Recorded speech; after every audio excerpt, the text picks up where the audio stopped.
Name a Kyushu prefecture, and most people reach for Fukuoka, Kagoshima, maybe Nagasaki.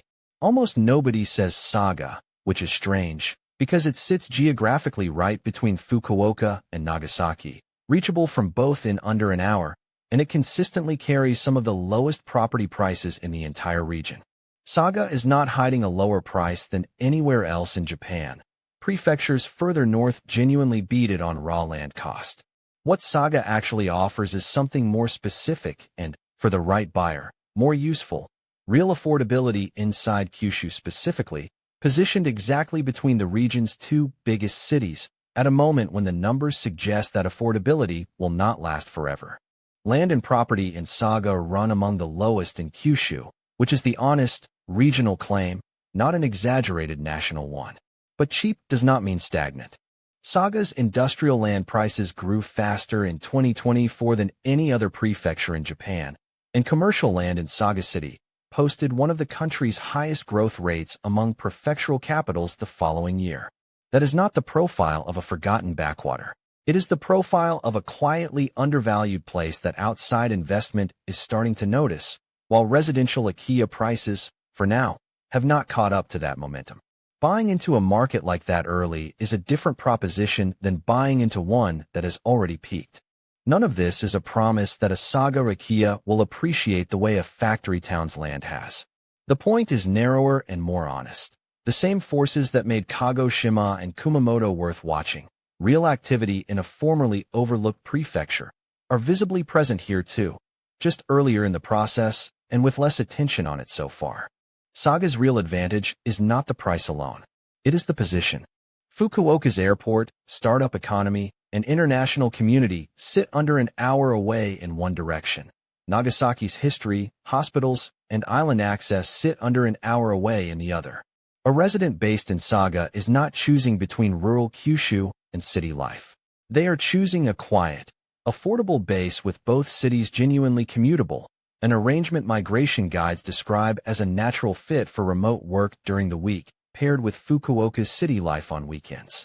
Since fiscal 2022, Saga's own relocation grant scheme has accepted movers from anywhere in Japan, not just Tokyo, with support that can exceed 1 million yen, a notably more open condition than the national relocation grant most of this channel's other videos describe, which typically requires years of residency in the Tokyo area first.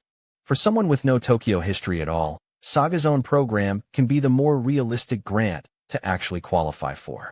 None of this makes Saga merely a bedroom community for two better-known cities, and the Akiya reality here follows the same rules this channel repeats for every prefecture. An older wooden structure, priced for the land beneath it, needing the same honest inspection and renovation budget as anywhere else in rural Japan. Saga's advantage is not that its houses somehow skip that process. It is that the same process, in Saga, lands you within an hour of two major cities instead of stranded hours from either one. Facing both the Genkai Sea and the Ariake Sea, it offers surfing, swimming, and clam digging within easy reach, and it carries genuine cultural weight.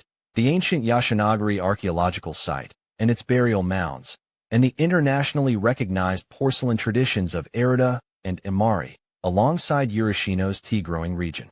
A buyer settling in Saga is not settling for a placeholder between two better places. They are buying into a prefecture with its own 2,000-year archaeological record and a globally known ceramics tradition, priced like the quiet middle child of Kyushu that outsiders keep overlooking. Even the coastline does double duty. The Ariake Sea's tidal flats are home to Mutsugoro, an amphibious mudskipper found almost nowhere else in Japan, traditionally skewered and grilled over charcoal as a genuine local delicacy, not a novelty stunt for tourists. It is the kind of small, specific, slightly strange food tradition that a purely transactional bedroom community prefecture would never bother to have. So why does nobody talk about Saga? Mostly because it does not have one single headline statistic to hang a video on. No volcano, no UNESCO forest, no semiconductor fab.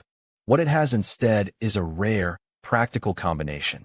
Genuine affordability inside one of Japan's most attractive regions, a position between two cities that most buyers would otherwise have to choose between, and land and commercial prices already moving in a direction that suggests the affordability will not be permanent.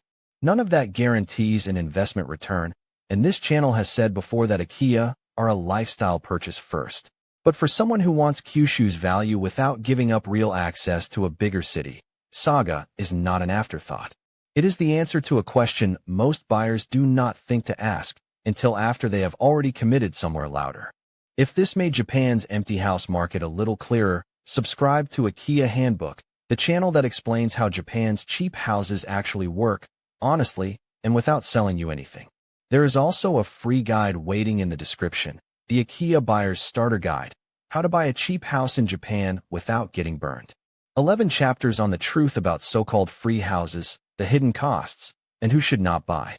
No hype, and completely free. The link is below. Thanks for watching.